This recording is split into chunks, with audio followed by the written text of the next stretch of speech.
Welcome to the Monday, August 25th edition of the RotoWire Fantasy Football Podcast. Of course, my goodness, sponsored by Circus Sports. I'm Joe Bartel. You can follow me on Twitter at JB Fantasy Sports, as always, every Monday with my co-host, Jake Letarski. You can follow me at Roto. Jake, we're recapping a weekend of news. All the preseason games are done. We're having announcements on cuts on players, trades of quarterbacks, running backs that aren't activated. And oh, by the way, we're also going to pick every over-under win total for every team in the NFL. It's a massive show today. And Jake, last year, went 28-4 against all the win-loss totals. I don't know if it's possible to double that up, Jake, but we're hoping you get that same sort of vibe again this year.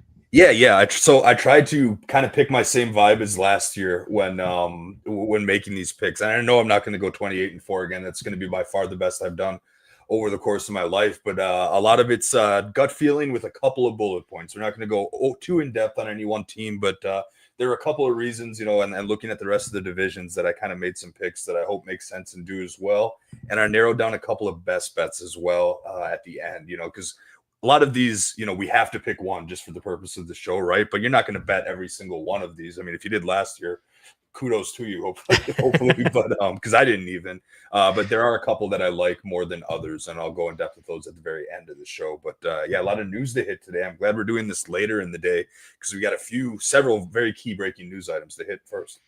Yeah, Jake cleaned up in the win-loss record. We'll see if that happens 2.0 this year as well. Of course, our title sponsor, Circus Sports, Circa Million and Circus Survivor are back with a massive $21 million in guaranteed prizes. Circa Million, you can pick the 5 games against the spread each week, 18 weeks of action with 126 ways to win $1 million for the winner and $6 million guaranteed total across the whole competition. And then there's Circa Survivor, 1 pick a week, no point spread, just last the longest with every win possible each and every week, at least $15 million guaranteed in the Survivor contest. Enter Nevada, play from anywhere, $21 million guaranteed across the 2 competitions. Visit circusports.com for details. Art, you talked about with the news item, it feels like it is a lengthy list of crucial information. I reacted to as much as I did Sunday and Monday morning on the very first iteration of the Joe Bartel waiver wire article, which is up live on RotoWire right now. We'll be updating that throughout the week with a few critical information and pieces, and one of which was Joe Mixon officially placed on the reserve NFI list, meaning he'll be out at minimum the first 4 games of the season for the Texans. This was not a surprise to me. I think, Jake, over the last 2 weeks, the information you've seen, it's not a surprise to you either. And frankly, I still don't know if Joe Mixon plays at all this season. Yeah, that's a very bold take, and we'll see if that plays out. But we definitely expected him to miss some time. We knew he was going to be a long shot for week 1, especially the way they went out and got Nick Chubb. And to see him miss 4 games minimum, and we really don't know much about the injury itself. So you're right; it could be extended beyond 4 games. We'll see, but at least it's encouraging that for now he's designated to return here. And he was, I think, his ADP got pushed down to the point where he was looking like he was going to miss, those 4 games. His ADP had fallen outside of the top 100. I know when we were starting drafts early in June, the ADP was around 4th, 5th round. Now it's 9th, 10th round. And unfortunately, I got a little too much exposure early on before really catching wind of this whole thing. So Joe Mixon has been on my do not draft for quite some time, and I've been overdrafting Chubb to some degree because that's really what it looks like. I know reports out of Houston's camp say that maybe Chubb hasn't looked the greatest. He is coming off yet another knee injury here, but for all intents and purposes, he's the starting running back in Houston. He sat along with the starters in their team's 3rd preseason game this weekend here, and behind Chubb, it's looking really questionable here. I mean, like right now, the RotoWire depth chart has Dameon Pierce and Dario Ogunbowale on there ahead of Woody Marks, and Woody Marks is the popular back that's getting some of the late round love here. And he's a very interesting case here. The 4th round pick, he did score a touchdown in the preseason finale, carried the ball 6 times for 19 yards, caught all 3 of his targets. I really think, the best case scenario for Woody Marks is at some point early-ish in the season, maybe he takes over the Ogunbowale type pass catching role here, but I still think that this team has Nick Chubb set for most of the early down work, and now Nick Chubb is being drafted as such. I have NFFC ADP over the last 2 weeks. Well, he's actually down at 150, which if you did a draft today, I guarantee you he would swap with Mixon and be in that top 100. So just keep that in mind. A lot of draft rooms, you use the default rankings. He's not going to be up to speed there.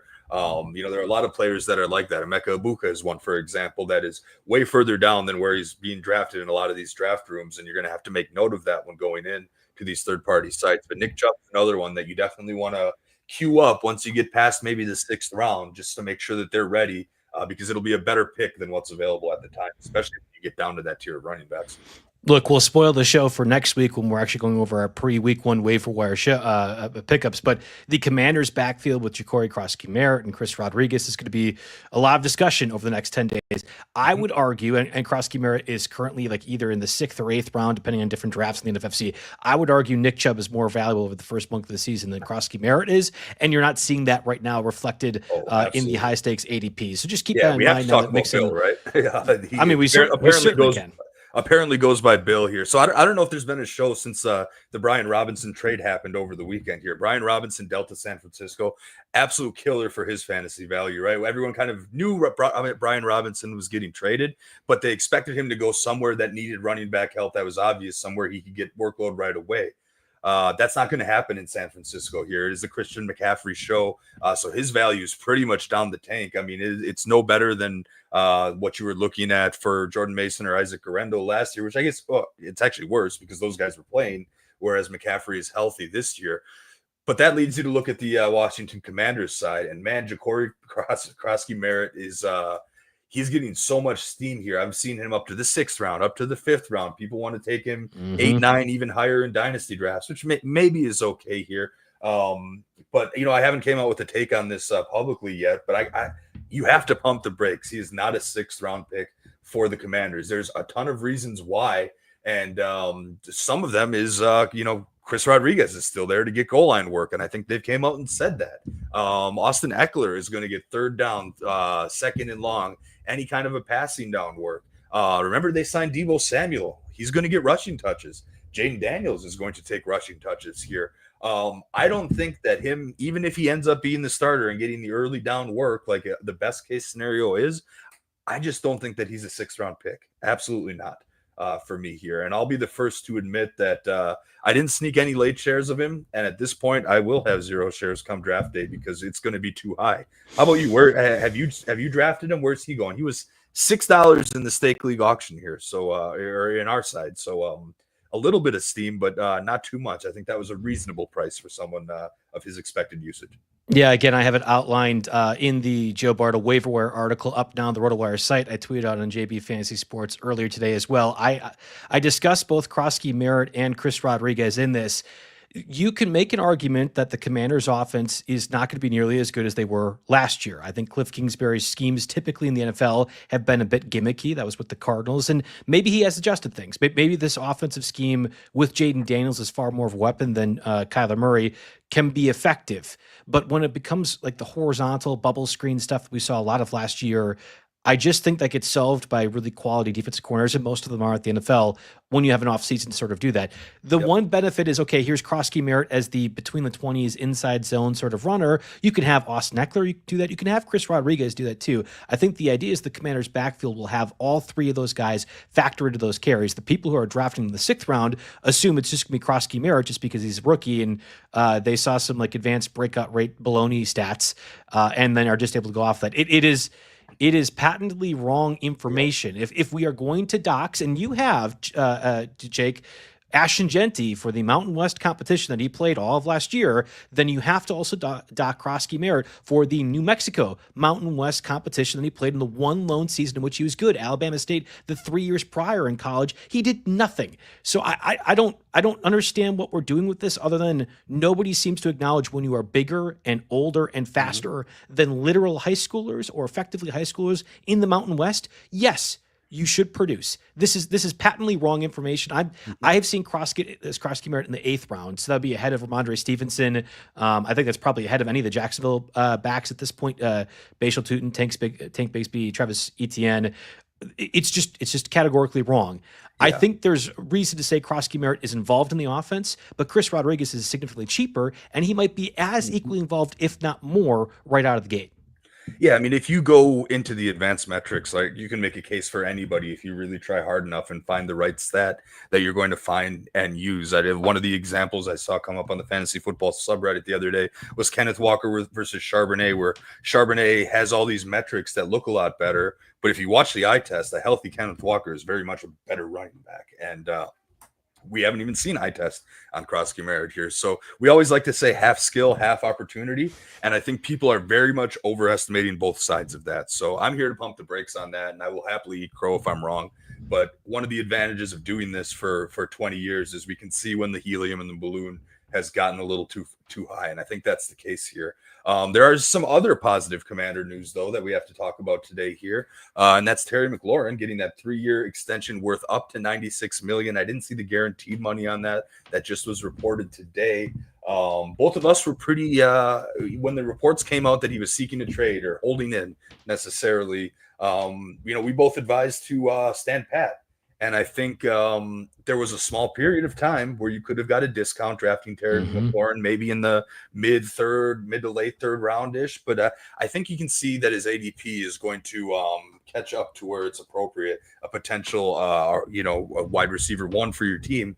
Even right now, over the last 2 weeks on the NFFC, Terry McLaurin is down at 46, behind guys like Xavier Worthy, Ted McMillan. And I would definitely rather have him over those. Right. It becomes a case of I'd rather have him than Devontae Adams. Him and Mike Evans are close, but I think I go McLaurin.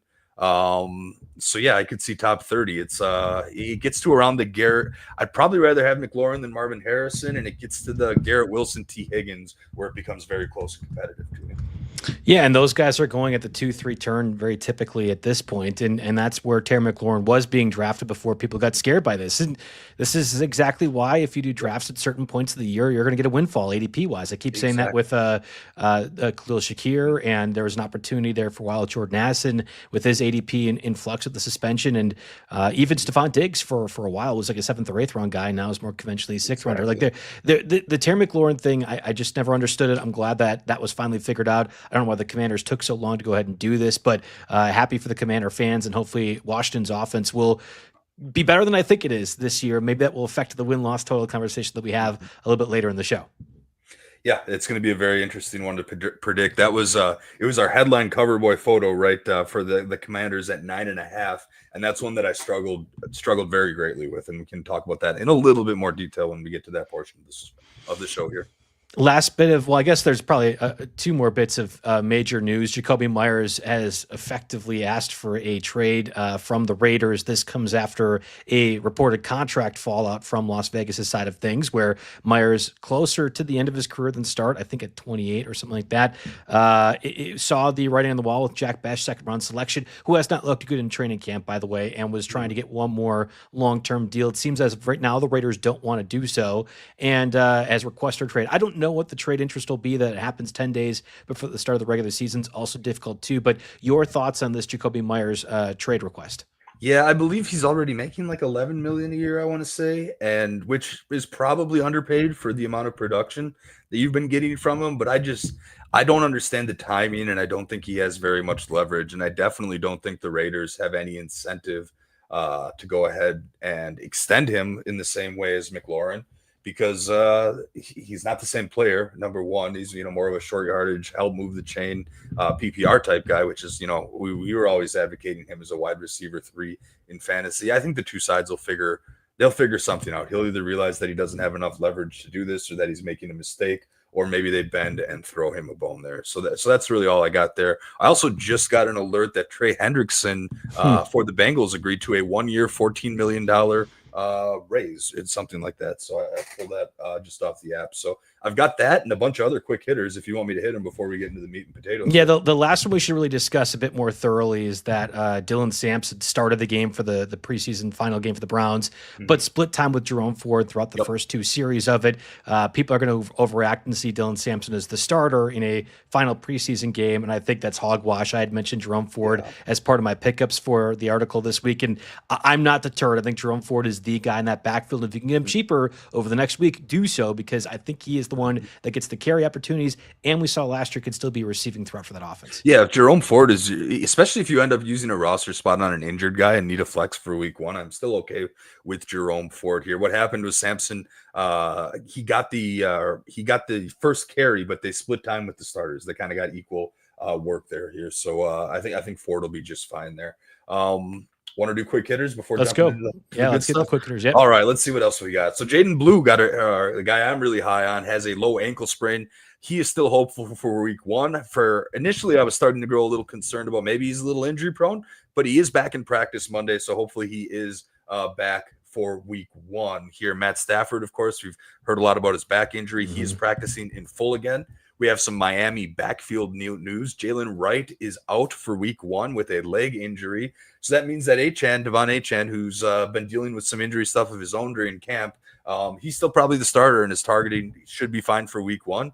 But Ollie Gordon becomes the RB2 there, and he also becomes a little bit of an intriguing late round flyer here in case Achane gets re-injured or isn't as ready as the team is letting on here. So just keep an eye out for Ollie Gordon late in drafts, especially deeper ones. I got to go back to Tajay Spears. He's got that high ankle sprain. He is still in a boot as of Friday, starting to seem pretty unlikely for the opener. I don't think he's someone that gets drafted really at this point, maybe pretty late, because, again, injuries are going to find you. You don't need your RB5 to have an injury. Take some upside guys there. And then a little bit of quarterback movement, mostly backup quarterback movement. But Carson Wentz signed with the Vikings this week, who then proceeded to trade Sam Howell to the Eagles. It all comes full circle in the league. That's about what I've got for the quick hitter bullet points this week. Yeah, a lot of backup quarterback news, possibly more with Aiden O'Connell done for the next 6 to 8 weeks for the Raiders, too, that they're evidently in interest for a backup quarterback spot. I don't know what happens with cutdowns as well, too, over the next 48 hours. I guess probably like 36 at this point. Maybe that impacts things somewhat. Keep up to date with RotoWire, but also the article that I'll have live on the site with the waiver wire pickups both this week and next week. Well, our show will also cover that, too, from a pre-week one waiver wire perspective. Let's get a word from our sponsors, Renegade Fantasy, before we dive into the win-loss totals here. So, fantasy football players, aren't you done watching your teams, watching your season crumble because of injuries or underperforming players on your team? You can join the RotoWire League today on Renegade Fantasy app, the only app that lets you substitute players in real time. You can go to rotowire.com/renegadefantasy.com and hit join today. With Renegade, you're not just a GM, you're the coach. No more losing Sundays, no more lost points. You call the shots, you make the moves, you win the league. Step out of the luxury box and onto the field. This is fantasy football without limits. This is Renegade Fantasy. Join the RotoWire League today and win. Visit rotowire.renegadefantasy.com and join the league today. All right, like I had mentioned at the top of the show, we've been doing this now, 3 years at this point? And Jake had arguably one of the best seasons documented of all time, going 28-4 for every team's win-loss record last season. I don't know if we'll be able to do that again, Jake, but it's worth reiterating to the listeners that you have the Midas touch with this a little bit, and it's interesting to note for that reason that you and I disagree on a handful of places across this. So we're going team by team, division by division, and talking about our win-loss thoughts for each one of these teams. Was there a process for you at all, real quick, before we dive into that? You're like, because I know some people need to have the wins evened out across different spots or whatever else. How does that work for you? So even just putting together the outline and putting the odds and the numbers that I got together here, I took it from the DraftKings Sportsbook. It's nice and clean. They're a friend of the site, DraftKings. It's one of the most easily accessible in the most amount of places. So I just use that to try to get realistic odds here that people can go and find here. Most of them I put in like yesterday afternoon. So hopefully they didn't change too much here. And one thing to note is every team doesn't necessarily have a set number. So like, well, if we use 9.5, for example, you're going to be over 9.5 might be -130 and under 9.5 might be +110 or +115. Obviously the VIG comes into play there. So there's not one core number. The book leans a little bit of a way on another one to make the true total maybe 10 even, but I tried to do a 0.5 for each and every one of these so we can be concrete and not have any pushes in this situation. Obviously that's how the books have that set up too. So for example, if we start with the NFC North here and we look at the Lions, who have the highest projected total, what happens here is the Lions number is 10.5. Going over 10.5 is +110. So I picked 10.5 as the number because that is the most it's the most even number there. So but if you're going over 9.5, it's -155. If you want to bet under 10.5, it's -145. But I'm just going over 10.5 +1 20 is the number there. And, if we might as well just jump into it. I actually there was one more bit of breaking news, which we at least should discuss. Amari Cooper signed a one-year deal with the Raiders, which is exactly what we're talking about, the Jacoby Myers part of things. It's not Jack Besh, who would have probably been a waiver wire candidate even in kind of shallower leagues if in the event Jacoby Myers does not play. Well, Amari Cooper is your insurance for that. I do think at this point, with the knowledge that we have about the Myers extension or lack thereof, and the way that Besh has not performed well in training camp, that Cooper probably is worth a pickup in, I don't know, like 12-team leagues with even like an 8-man bench. Like at that point, there probably is value for Amari Cooper in his return to Las Vegas. I don't think I'd spend fab on him pre-week 1 necessarily. I kind of want to wait and see what he gets, but he is only 31. And I have to imagine there's some steam left in the tank there, going to an organization. I mean, I guess when he was last with the Raiders, they were located in an entirely different city with an entirely different coach and front office. So, he's back with the organization he came up with, but literally nothing is the same about them as when he started his career very successfully there with starting his career with back-to-back 1,000-yard seasons here and 5 or more touchdowns. So those were actually some of the better years until he first got to Dallas here. But no, that's very interesting. And it definitely coincides with the Jacoby Myers news. I don't know if this had to have been cooking up beforehand, or maybe because I don't think this was in response to Myers requesting his trade. If anything, Myers found out they were bringing him in and then decided, then made that decision. But we'll see. I don't think he's getting drafted in 12-teamers here. I'd rather wait and see how quickly he gets acclimated and how much this team actually throws as opposed to force feeding Genty the ball.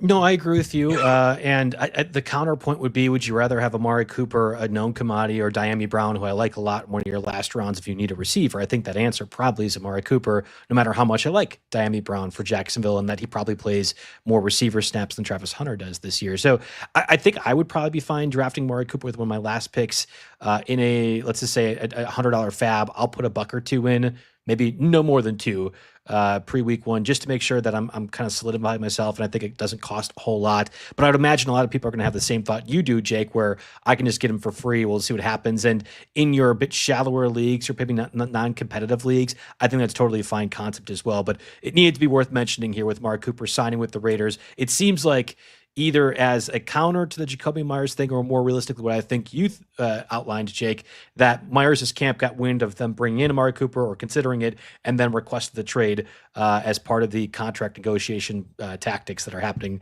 between both parties here. So let's get into the over-under win totals here. We'll start with our division as Packer fans, the NFC North. You mentioned it, the Lions sitting at 10.5 is the highest win total of the NFC North. Packers 9.5, Vikings 9.5, Bears 8.5. I'll tell you right now, I do not think it's possible for all 4 teams to go ahead and hit their over on the win totals. The NFC North schedule that they're facing is really difficult, and I think there's room to assume one of, if not both, the Lions and Vikings will fall off from the historic pace from last year. Yes, yeah, exactly here. So, 10.5 plus 110. I actually went over on the Lions here. They have a very similar crew of weapons, and I know the concern probably is that Ben Johnson, the offensive coordinator that really got this offense revitalized over the past couple of years, is now with the Bears in a head coaching capacity. But I'm still taking the over on 10.5. I think that number is pretty small. I think there are plenty of firepower, and yes, there are some tough spots in the schedule here, but I'm not going to go over all the matchups, but I will say the last 4 matchups on the Lions schedule are all teams that I have the under for. So I don't think it's quite as tough as it may look. And I'm going to go over on the Lions here. And one thing we got to be careful of is we can't spend too much time on any individual team here. We'll have to save that to the ones we disagree on, maybe to debate out a little bit. But where are you with the Lions? I'm with you on the over on the Lions, and let's just skip to our team, the Packers. I'll take the over on the Packers as well at 9.5. Now, I do the schedule like, all right, I'm looking at every game, just kind of more or less applying the win-loss to it. And I think it's about 10. I think it's about 10 or 11. And of course, that's not involving injuries right now. So it's close. I have more confidence the Lions hit their over on 10.5 than the Packers at 9.5, but I'll take the Packers over as well. Yes, exactly. You could say we're doing homers, but I think we're being homers. But I think the last 4 years we've done this show, we've both picked the over on the Packers, and the over is hit. People constantly underestimate this organization and LaFleur, and I think Jordan Love will continue to progress, and there's enough in that schedule to get them moving. One team, though, I think in this division that might take a step back is the Vikings, who are also at 9.5. And so the Packers over 9.5 is minus 125, but the Vikings over 9.5 is plus 105. And I'm going to go ahead and take the under on this one. And the reason I'm going to do that is because I don't know if I'm sold on McCarthy yet, and I don't think I've seen enough. And yes, Stefanski went and made Sam Darnold a very below average quarterback look into something good, but the holes started to come out towards the end of the season here. And I'm not sure if he can do the same with McCarthy, and I'm not sure the defense is good enough to keep up, especially in this division. So you mentioned, if we're taking the over on the Lions and Packers, likely one of these has to go. I'm going under 9.5 on the Vikings. I don't feel good about it, but I'll take the under as well. And I was confidently on the under last year and couldn't have been more comically wrong. Now, I think the difference of Sam Darnold last year pre-start of the season and McCarthy this year is, okay, we might have been concerned about Sam Darnold was as a quarterback. At least he was a veteran. At least he could work with the coaching staff. Like, the coaching staff knew what Sam Darnold was and what he was capable of. I don't know if that can be answered for a guy that's effectively a rookie and honestly entered the draft last year as one of the younger quarterbacks of that class as well. Like, I think you're right to have reservations about J.J. McCarthy. I have zero such reservations about Kevin O'Connell and Brian Flores, though. And I think if you're to say, will the Vikings go over or not, like that 9.5 total, I think it's right around there. I think they're still going to be a good team. I think they could surprise some teams as well, too. And they will be a problem within the division itself. But that was absolutely one of the four I got wrong last year. I think they'll be competitive. I just don't quite think they'll get to double digits. The one that I feel actually supremely confident on, and this is not just rage bait for Bears fans, but I could not believe that the number was set at 8.5 for Chicago this season. Again, Lions 10.5, Packers, Vikings 9.5, Bears at 8.5. We can love the Ben Johnson signing. We can love all the offensive line that were acquired. We can love the defensive draft picks and everything that Ryan Poles has done, even though I didn't really like that. And we can also acknowledge this team is not very good. And the difference of Eberflus and Ben Johnson is not a difference of 4 wins, at least not in my opinion. And their schedule is really darn hard as well for a team that was number 4th in the division itself. Like, I was shocked. I wanted to look at this and have a chance to, Jake, but I wanted to look at what the number would be at, like 5 or 6 wins, because I would be very surprised if they are any more than a 7-10 team this year. And I think that's a really good season for the Bears. I mean, the Bears got the Commanders, they got the Ravens, they got the Bengals, they got the Steelers, they got at Philadelphia, at San Francisco. They're not outside of their division. It is pretty tough. And yes, I agree. Maybe Caleb Williams is good. I actually got him for $2 in the stake league auction. Figured why not give it a shot here, but just kind of buying upside at that point. But I think the problem is going to be keeping him upright again. He holds onto the ball too dang long, and maybe they found ways around that in the new scheme. Maybe they haven't, and we'll see how this goes. But the organization is part of it, and schedule is part of it. But we're going under on the Bears 8.5. Feel pretty good about it. I know if you even go further on the under than that, you want to go under 8.5 is actually minus 140. Under 7.5 is plus 145. Under 6.5 is plus 200. So there's like that one. There. Yeah, I like the plus 200. Only 4 confident wins I have for the Bears would be the Raiders, the Browns in week 15. I think you can throw the Giants in week 10 and the Saints in week 7. 4 of your 17 games. The Raiders are on the road in Vegas, though, so I don't know. I know. I'm saying, that's it. 4 of the 17 games, I have confidence that the Bears can actually win, or they'll be entering as favorites. Like, that's ridiculous to me that they're set at 8.5. I will slam that under every time. Before we move on to the division, let's get from Fantasy Sports Knockout. Fantasy Sports Knockout is a league, a fantasy league where you meet the knockout pool as well. An innovative take on fantasy football. Here we go with this. The concept is simple. Choose a new fantasy lineup each week and score points the same way you would in any fantasy league, but you must choose your players wisely. You can only use one player each time. The lowest weekly score is eliminated from the contest every week. And the concept may be simple, but survival is not. How will you play? Load up early and play the matchups, or save the better players for later? Fantasy Sports Knockout. Can you survive the fantasy? Sign up at play.fantasysportsknockout.com today. All right, we're going to move over to the NFC West. And like you said, Jake, we'll make sure that from our time constraints, we'll stick to the ones that we like and or the ones that we differ on. Shockingly, we are about the same across the board on everyone in the NFC West. Now, Niners 10.5, Rams 9.5, Cardinals, Seahawks both at 8.5, with some money juice to the under on the Seahawks and the money juice to the over on the Cardinals. I thought these were the most incorrect of the win-loss totals of the divisions that I saw. Maybe the AFC South would also be included, but I think the Niners are about as comfortably over, especially for plus money at 10.5, as I saw of any team out there. Have you looked at the Niners schedule? I didn't actually look at the Niners schedule for this. I knew immediately once I saw 10.5. You've got a lot of the same parts. You've got a healthy McCaffrey. You've got receivers that are out, but also Pearsall coming in, and I think is going to be a pretty good player, someone I'm looking to get more shares of. And also, I took the under on every single other team in this division here. So that made it easy for me. The Niners play the NFC South and AFC South this year. That is basically 8 wins, just guaranteed across opponents they're facing. Maybe the Texans, maybe the Buccaneers, you'd say, but like the Niners are a better team, even if they're at 75, 80%. And then it's the division themselves, which they typically split on a lot of these, but I think the Cardinals and Seahawks are effectively worse than they were last year too. So for plus money over 10.5, I think that's one of the better smash spots out there altogether. I will also say the under on the Cardinals at 8.5, I was very surprised with. I don't have a lot of faith in Drew Petzing's offense. I don't really have a lot of faith in Kyler Murray's offensive system. And I think they're getting better defensively, but that was not a very good team last year. One that I thought was kind of like, oh, here's the 20th best team going against the 27th best team at various points. Never, here's a competitive team that can win games when it matters. Yeah, I took the over on the Cardinals and the Seahawks as well. I'm just the Cardinals are going to be okay for fantasy. I think you took the under. Hold on. I'm sorry. Yeah, what I meant to say is, I took the under 8.5 on both the Cardinals and the Seahawks. Cardinals offense will be solid for fantasy, but that won't translate to winning games. Seahawks are now starting over with Darnold. Maybe Jalen Milroe gets the ball at some point down the road here, but I don't see 9 wins in either of those schedules. The one place we differ is the Rams 9.5. Going over 9.5 is minus 145. I'm going to take the under 9.5, which is a little bit juiced there. But the reason for that is really it's just Matt Stafford's health to me. We know he's okay now. He's back to practicing now, but getting that epidural for the disc in his back. We'll see what happens when he gets that rocked a couple times in live game action. And I don't know if the full 16 games are going to happen and that there's going to be some Jimmy G show in there, and that probably knocks a couple off. So purely, I guess it's maybe not right to do this betting on injury, but I feel like that is more likely to happen than any of the other speculative injury type situations. And if that does happen, they'll go way under. But it's for me, it's not a matter of if, but when. And that's why I'm going to go Rams under on this one. Yeah, I mean, if you are betting the under, it's entirely based off of Matthew Stafford, who has been practicing in full after the back injury that has had him miss most of training camp, but he had the epidural. He's missed, 1 game, 2 games, 7 games over the last 3 years, and then dating back to 19 as well. He also missed the 8 games with that injury. He's been a bit more injury prone over the course of the last 3 or 4 seasons of his career.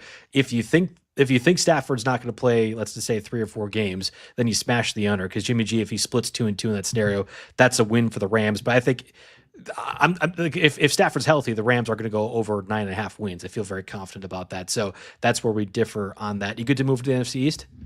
Yes, ready to go. All right, so NFC East has the highest win-loss total here in the NFC, with the Eagles rightfully at 11.5. You have the Commanders 9.5, Cowboys 8.5, and the Giants sitting all the way at 5.5.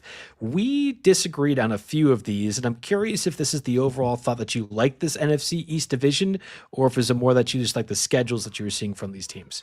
Yeah, some of it is the numbers didn't seem right to me. I mean, obviously the Eagles over at 11.5. That's the biggest one on the board. I mean, the Chiefs are at 11.5 as well, as are the Ravens. So those are the 3 biggest ones on the board here. But I think the Eagles got a couple easy wins against the Giants, and at least a split with the Commies and the Cowboys. And overall, I think this offense is too good, and this defense is acceptable enough that even if they hit another lull like they did at some point kind of mid to late last season, I think they'll come out with a dozen wins here and probably end up with the top seed again. I think it's just the best and most complete team top to bottom that I'm seeing here. And I went more overs in this division than unders. And you had an interesting spread here throughout the division. Yeah, I think the Eagles at 11 wins feels about right to me. I had a hard time going and taking the 12. I bet you on some books you can get 10.5, and maybe it's only like minus 142. I don't mind that scenario. It's just a really tough schedule, and we know what happens for teams repeating or trying to win in the Super Bowl again.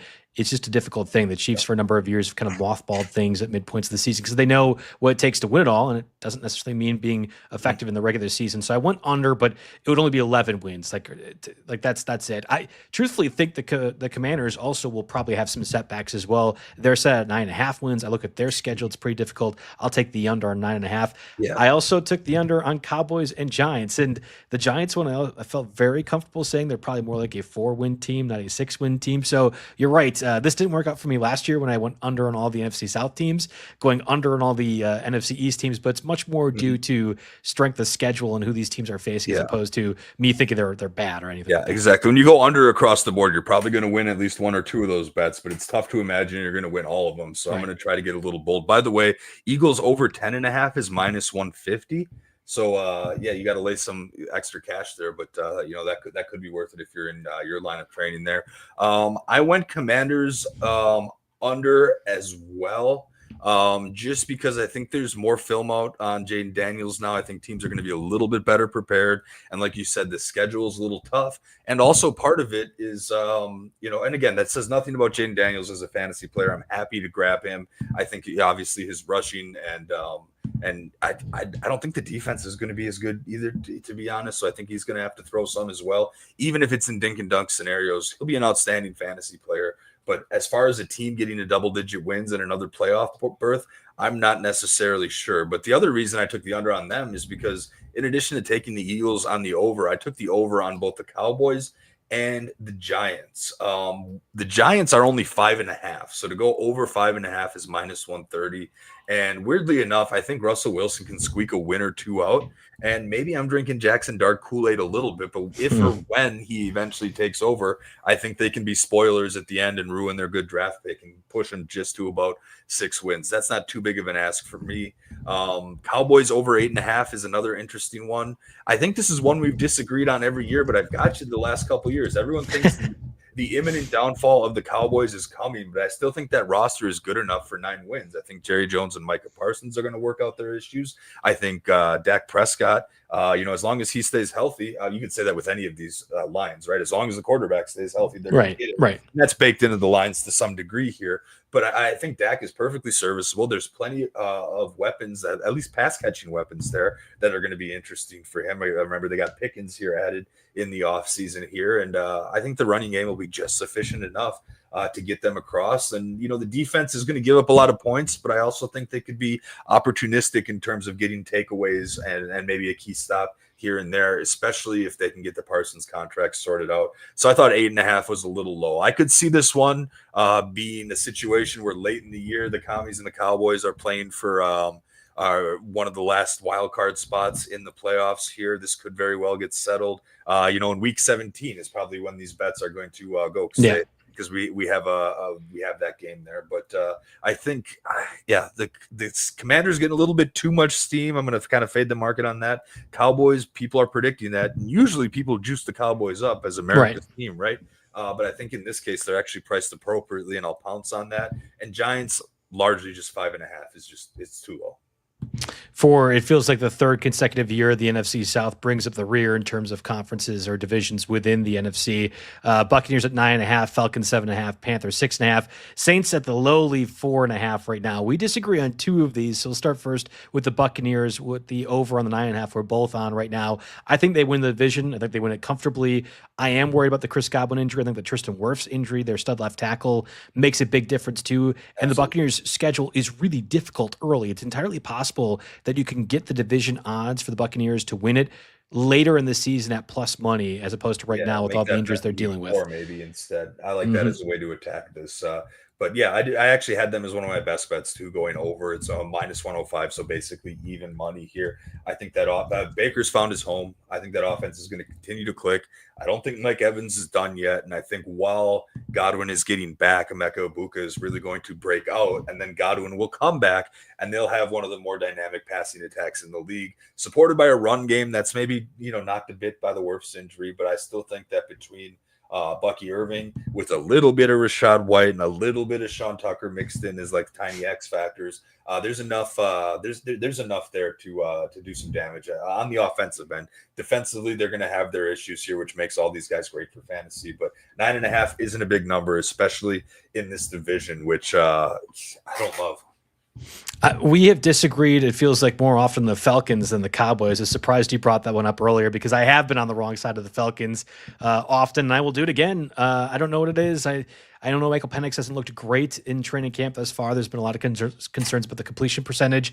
This is an easier division, and I think the Falcons overall have an easier schedule than the Buccaneers, which, while that might not matter in terms of winning it, I think that allows them to be competitive. Over 7.5 is what I'm taking for the Falcons. You're going with the under, though.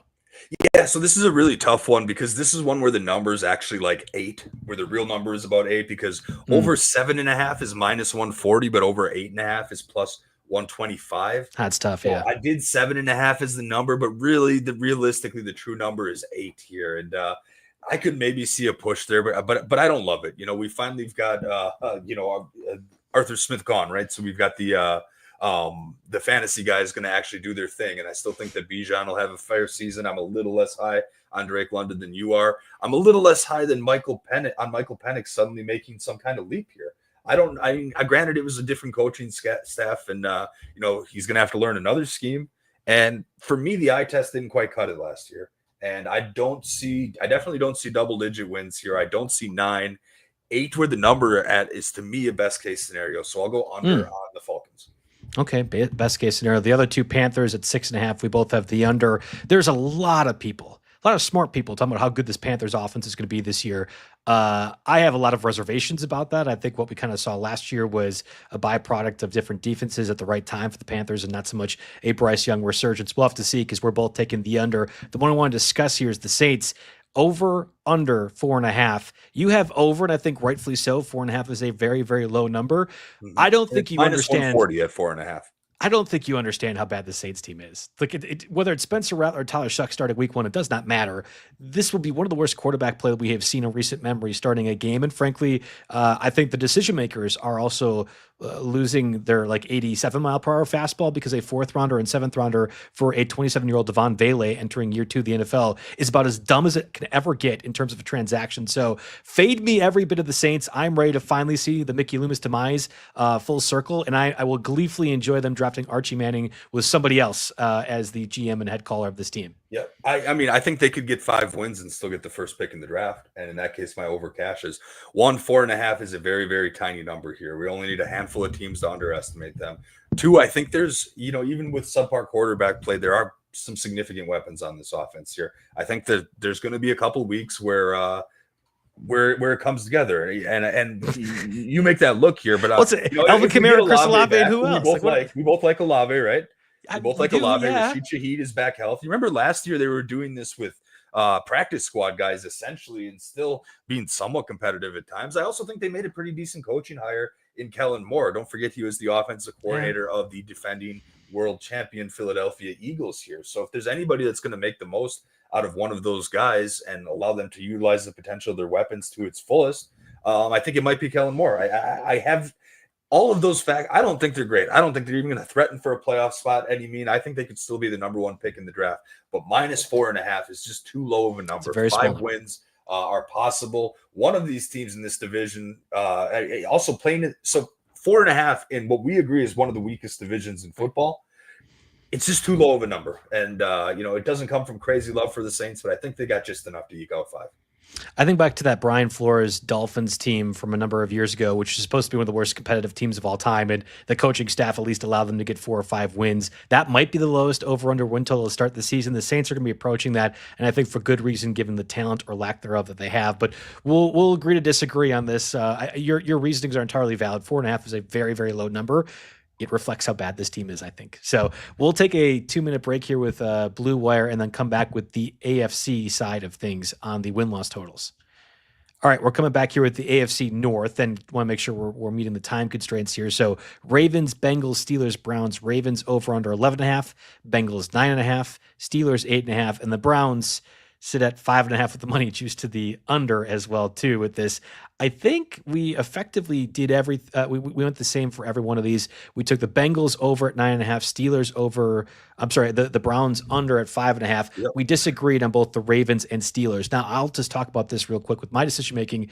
I thought the AFC North schedule was very tricky, and if you acknowledge that the Ravens are the best team, but you also think the Steelers and Bengals are competent, that makes this a little bit tough for me. So the 11.5, much like the Eagles, I thought the Eagles' schedule was really difficult, and if they get 11, that's a reflection of the difficult schedule, not how bad the Eagles are. Yep. Same to the Ravens, who kicked things off with probably the hardest game of the season, week 1 against the Bills. So I'll take the under 11.5 and just say they're more like an 11-win team in this division. Yep. I took the over on 11.5 for the Ravens because I think this division is going to be very split between top heavy and bottom feeders this year. The Ravens clearly being the best team. I think the Bengals over 9.5 is a better bet, actually. They've been using starters a little bit during the preseason. I think they're going to try to finally get over that week 1 letdown syndrome. And they don't want to get in the hole they dug themselves last season, right? So I think they're going to learn from that experience. You've got a lot of the same faces, especially on the offensive side of the ball here.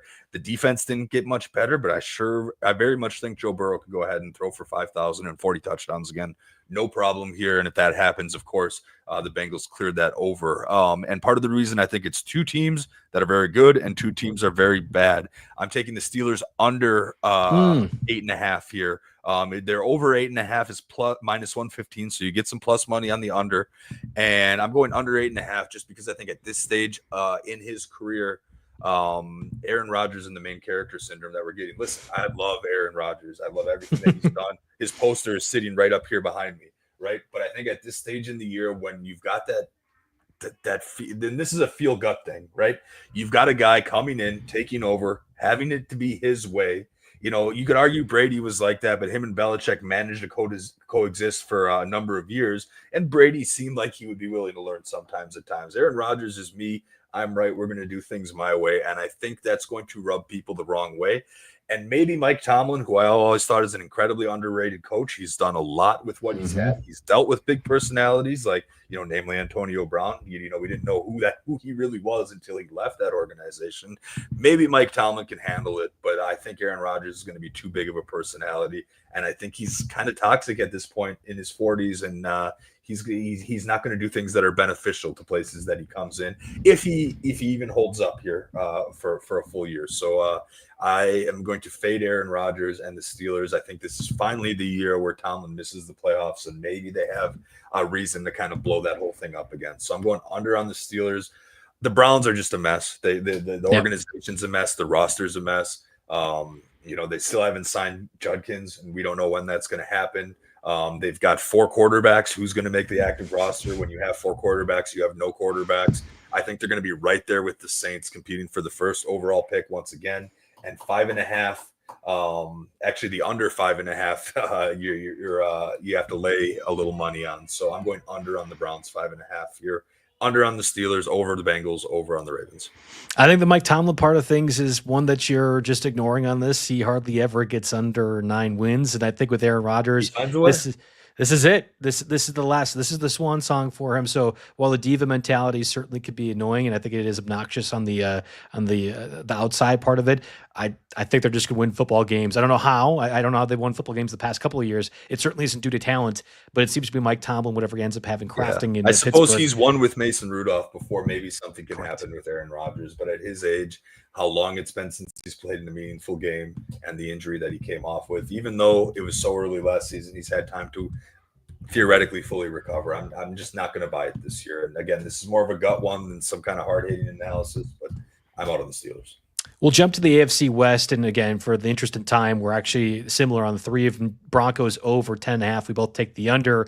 Chargers over 9.5. We both take the over. And Raiders over 6.5. We both have the under. Of course, this was before the Amari Cooper signing. Safe to say that doesn't change much for you, right, Jake? Yeah, no, I'm still under on the Raiders. I don't think that they have enough there. And yeah, Genti, you'll be an interesting fantasy option here. Again, I'm limited in the amount of shares I have of him, but yeah. So here's the interesting thing: all of the 11.5 teams I've went over on, and you've went under on. So you're dealing more parity. I'm dealing with kind of a Kings stay Kings situation here. I think there are 12 wins in the Chiefs' schedule. We both went under on the Broncos. I think Bo Nix makes a leap, but 10.5 was a wild number for me. I think 10 is probably the best case scenario sneaking into a wild card here, but I don't even think so because I think the Chargers are very good. We're both on the over at 9.5. The Chargers over 9.5 is one of my best bets here. I am very much liking what I see with that organization. I like the draft picks that they've made. I like the developing of their players, and I think that offense is going to be a lot more dynamic than people give them credit for. So Chargers over 9.5 for me. Yeah, I think the top of the NFL gets smoothed out a little bit in relation to the rest of the NFL, but when playoffs come or push comes to shove, it's very clear who the elite teams are, and I don't think that changes so much. So while I'll take the under on the win-loss totals, I think it's more a reflection of that the NFL is catching up just a little bit to that. Broncos at 10.5, that is a very popular over from a lot of really smart people, and also a lot of people who are front-facing in the camera, and I think that's partially why that number is as high as it is. I don't believe in Sean Payton. I don't believe in Bo Nix. I was proved wrong last year. Their defense is exceptionally good, and I think that's the way in which they win football games. It is a tough division, though, in terms of coaching staff in the AL West, and I think it's AFC West, and I think that's kind of partly where we go with this. So let's move over to the AFC East, and I think it's just partly a troubling spot. So Bills had the highest over-under of 12.5 of any team in the NFL, and then you had the Patriots at 8.5. The Mike Vrabel experience apparently going to be very, very lucrative for the win-loss total for the Patriots. Dolphins 7.5, Jets at 6.5. We disagreed on at least two of these. I think that's kind of more or less where we're leaning this. We'll start first with the Bills at 12.5. You have under on that. I think they also probably are under, but they really only have 5 tough games. And my whole thing in the document that I said was, do they lose all 5 tough games? No, is my answer. And if that's the case, they probably will go over. So I'm conflicted. What is the undersell for the Bills right now?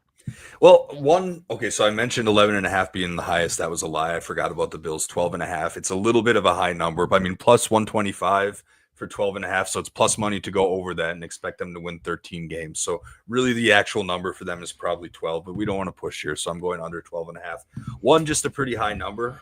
2, I don't think they bolstered that receiving room well enough. I really don't. I think they're going to be guys that are productive for fantasy because of opportunity, but they don't have an alpha. There's not a Stephon Diggs or anything, and there hasn't been for a number of years here. Maybe the Keon Coleman becomes that, and I know we've hyped him up to some degree, but overall, I think that number's too big. I think that they have at least games against working in their favor. They have games against the Ravens and the Chiefs and the Bucks and the Eagles are all at home, so that does work in their favor, and maybe they could get there. But I think they'll slip up a few more times than people are expecting.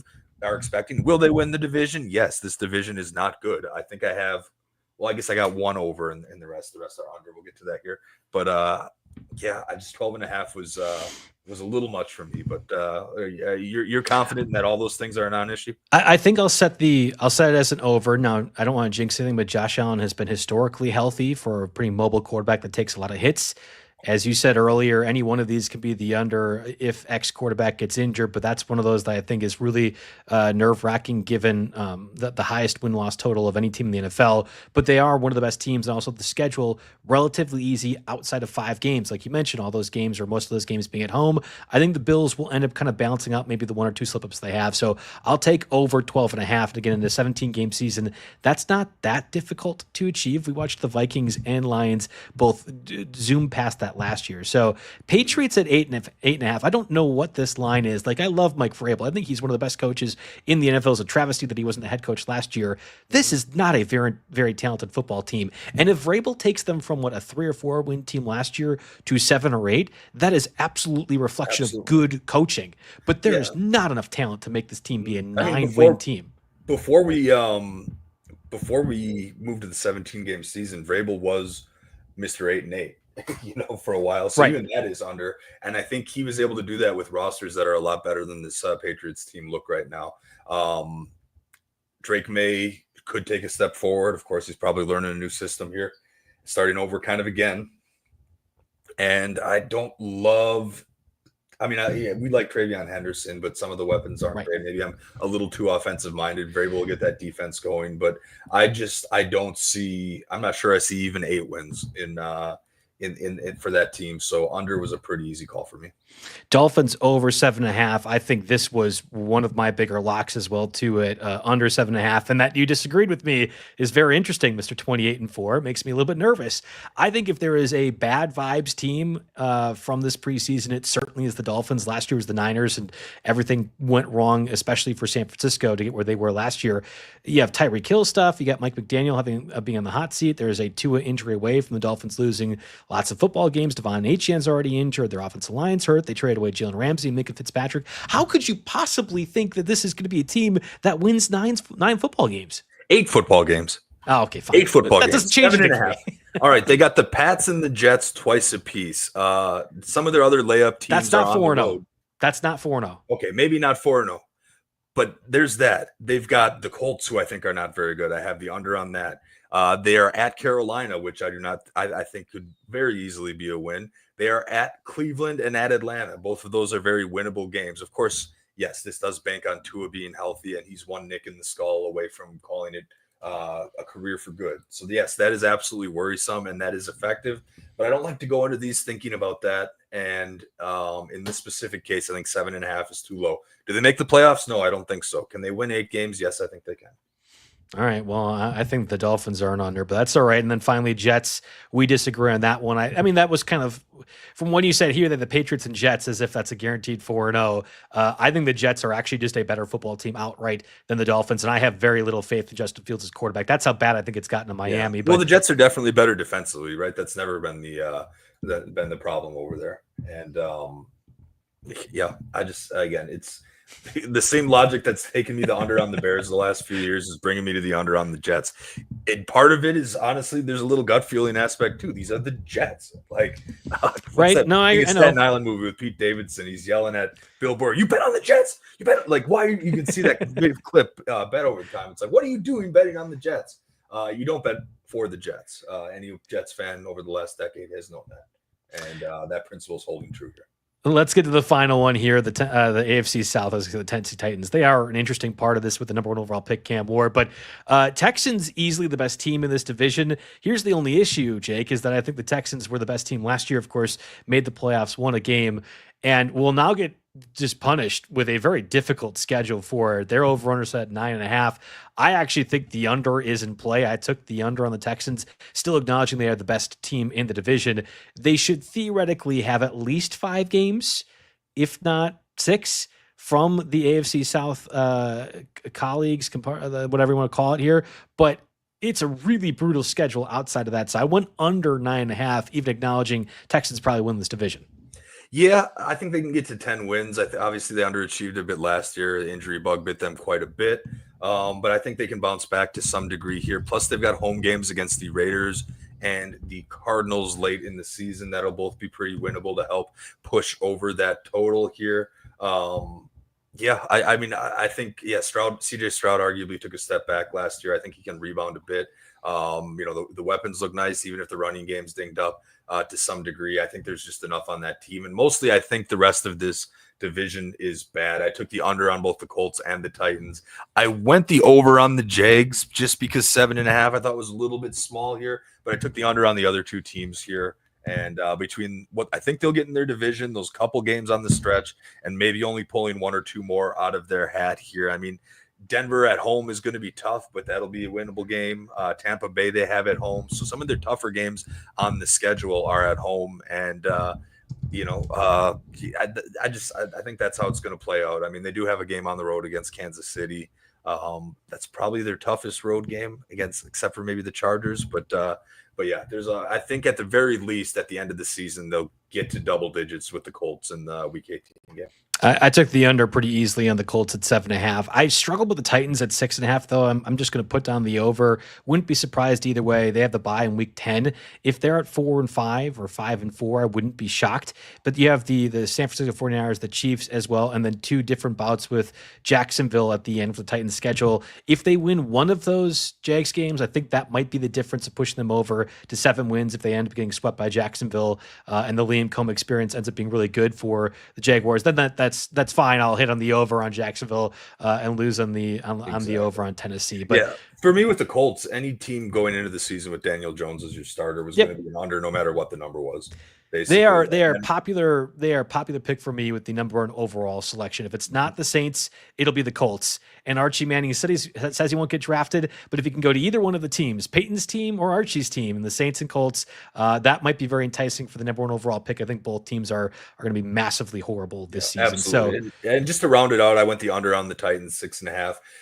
Could they do some damage here a little bit? With Cam Ward, for me, it feels similar to Jaden Daniels, who actually took the over last year, but that number was terrible and easy to jump on. 6.5 for me is a little bit generous here. I don't think that roster, they're still in a little bit of a rebuild. The roster on the whole is not quite there yet. And the Jags over 7.5 just seemed like a small number given how shaky the rest of this division is. And I think we could maybe see a little bit of a Trevor Lawrence year. I know you mentioned him in the waiver wire column. I just retweeted that from you once we saw that. So, we got the early waiver wire. We'll do that again next week. But, I don't know. Maybe it's just the Nick Whalen boom I like with the Jaguars to get them going. 7.5 just felt too low. I think they could easily go 8 and 9. And I think Jacksonville could make the playoffs. I think that if you assume like 6 teams will cycle in and out of the playoffs every year, Jacksonville absolutely is in that conversation for me. And that's even excluding Travis Hunter being the Golden Boy Heisman Trophy that he was last year. I don't know if he does that for this team. I don't think it matters. I think that's the difference of Doug Peterson to any competent coach, which we believe Liam Cohn to be. So before we head out, a little bit longer show today, but is there any of the best bets that you're locking in here, Jake? Let's just say so I've gone back and forth on a couple of these. I really like the Chargers over 9.5. I mean, they've historically have lost so many close games that with a similar roster and makeup here, that if they can just get some of those to go flip the other direction, they could easily end up with 11 wins. I do like that Bucs team over 9.5, just because the rest of that division I took under. This is the only thing that makes sense. And I know we were on the opposite sides of this one, but I went Rams under 9.5 here, just banking on something with the Stafford back injury going wrong before that goes right. They need to bank a lot of wins early because I'm just not sure he has longevity for an entire season. I'll take the under comfortably of the Bears 8.5. Again, if you get like a 5 or 6 win total at plus 200, like you talked about earlier in the show, I'm happy with that one. Comfortably over 10.5, which right now would be plus money if you do so for the Niners. I think they're going to be the highest overall record, provided everyone stays healthy in San Francisco for the NFC. Doesn't mean they win the NFC, but I think that they will have the highest win-loss total. The Bears and Packers are funny, right? Because you can accuse us of being homers and taking the low-hanging fruit, but the Packer over and the Bears under, I think, have hit for 3 years in a row now.